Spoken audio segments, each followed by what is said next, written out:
Hello people, hope you all are doing well. आज हम लोग पढ़ेंगे कि ट्रेसपास क्या होता है। तो बेसिकली क्रिमिनल में यानी कि आईपीसी में 4 तरीके के ट्रेसपास होते हैं। 4 नहीं, 5 तरीके के ट्रेसपास होते हैं।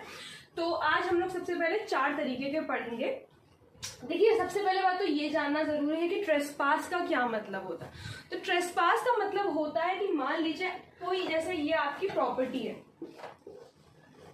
ठीक है, आप अपने आप को ए मान लीजिए, ये आपकी प्रॉपर्टी है और इसमें कोई व्यक्ति अगर कदम रख देता है, ठीक है, बिना आपके कंसेंट के, अगर कोई व्यक्ति इस यहाँ पर कदम रख देता है, आपकी प्रॉपर्टी में कदम रख देता है, बी व्यक्ति अंदर आ गया बिना आपके कंसेंट के, विदाउट योर कंसेंट,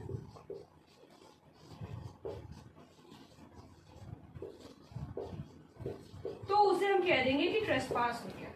लेकिन अगर आपके कंसेंट के साथ लगता है तो वो ट्रेसपास नहीं होता। लेकिन अगर बी व्यक्ति अंदर आ गया विदाउट आपके कंसेंट के, अभी उसने कुछ किया नहीं है, ना ही उसने, ये सिर्फ ट्रेसपास की बात हो रही है, अभी उसने कुछ किया नहीं है, वो कोई ऑफेंस कमिट करने के लिए नहीं आया, लेकिन अगर उसने आपके बिना आपके कंसेंट के आपकी प्रॉपर्टी पे कदम रख दिया तो वो ट्रेसपास हो जाता है। अब सेक्शन 441 में डिफाइंड है क्रिमिनल ट्रेसपास।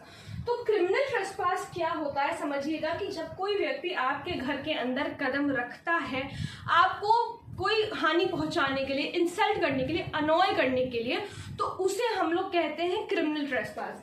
देखिए, whoever enters into or upon property in the possession of another with intent to commit an offense, कोई offense commit करने के लिए, or to intimidate, insult or annoy any person, जिसकी property है उसको insult या फिर अनॉय करने के लिए, या फिर to commit an offence, to commit an offence.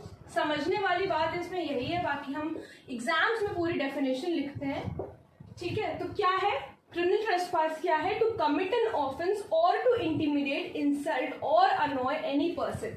किसी की प्रॉपर्टी में घुस करके जब आपने कोई ऑफेंस कमिट कर दिया, कोई कुछ इलीगल काम कर दिया, उसको मार दिया, या किसी भी, मतलब मारना एकदम नहीं, किसी को मौत ही दे दी, वो वाला मारना नहीं, किसी भी तरीके से अगर मार दिया तो वो ऑफेंस से कमिट हो गया, तो वो भी क्रिमिनल ट्रेसपास हो जाएगा।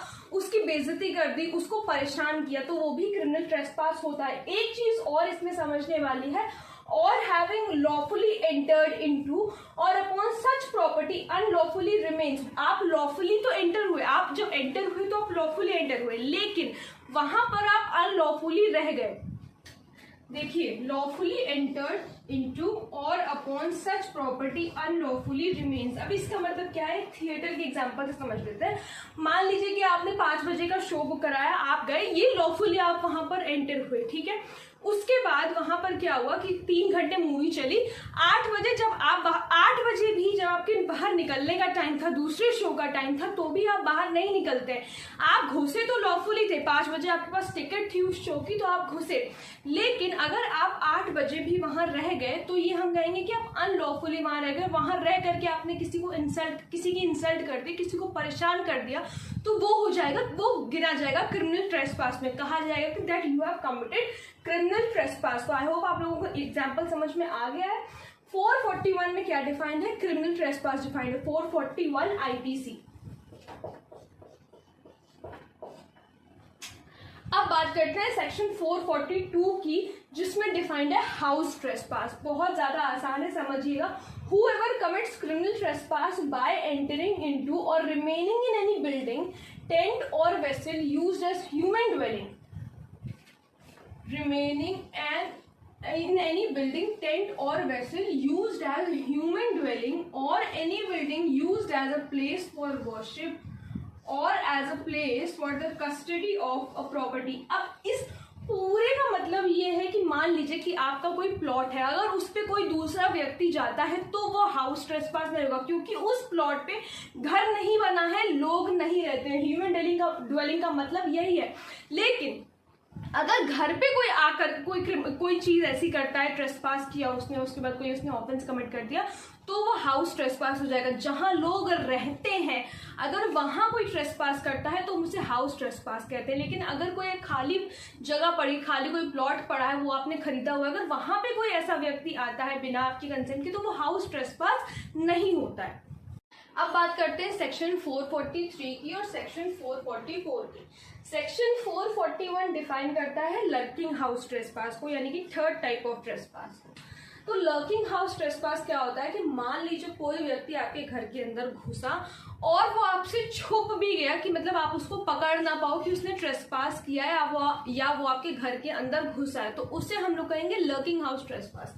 इसमें जो मेन पॉइंट है वो देख लेते हैं। Having taken precautions to conceal such house trespass, उसने पूरे प्रिकॉशंस लिए कि वो आपके सामने ना आए, आप उसे पकड़ ना पाओ, यानी कि जो उसने ट्रेसपास किया है वो बाहर ना आ सके। फ्रॉम सम, यानी कि किसी को पता ना चल सके। From some person who has a right to exclude, क्योंकि भाई आपकी प्रॉपर्टी है तो आपके पास राइट है उसको अपने घर से बाहर निकालने का, तो वो आपसे छुप रहा है, मतलब कि उसने लर्किंग हाउस ट्रेसपास किया है। राइट टू एक्सक्लूड और eject the trespasser from the building. तो फिर से समझिएगा, जिस इंसान ने प्रिकॉशंस लिए हैं सारे कि वो कोई इंसान आपके घर के अंदर घुसा, उसने सबसे पहले तो ट्रेसपास किया और ऊपर से वो अब ये भी कर रहा है कि वो आपके घर में छुप रहा है, ताकि जिसके पास राइट है, यानी आपके पास राइट है, आप उसे घर से बाहर ना निकाल सको, वो छुप रहा है कि वो किसी के सामने ना आ सके, तो उसे हम लोग क्या कहेंगे? Lurking house trespass. So having taken precautions to conceal such house trespass from some person who has, from some person यानी कि you, क्योंकि आपके घर में घुसा है, आपके पास राइट है कि आप उसे अपनी प्रॉपर्टी से बाहर निकालो। who has a right to exclude or eject the trespasser from the building, इसे हम लोग कहते हैं लर्किंग हाउस ट्रेसपास। अब बात आती है सेक्शन 444 में lurking house trespass by night की। तो ये बहुत ज्यादा आसान है, सेम वही चीज है, लेकिन अब बस ये रात में होता है, यानी कि आफ्टर द सनसेट, सूरज ढलने के बाद और सूरज उगने से पहले। ठीक है, बस बाय नाइट में यही डिफरेंस है। तो मेन पॉइंट क्या है? आफ्टर द सनसेट, यानी कि शाम के बाद, जब सूरज ढल गया उसके बाद कोई आपके घर के अंदर घुसा है और तब तक वो उस घर में है जब तक क्या कहते हैं, सनराइज नहीं होता, एंड बिफोर द सनराइज।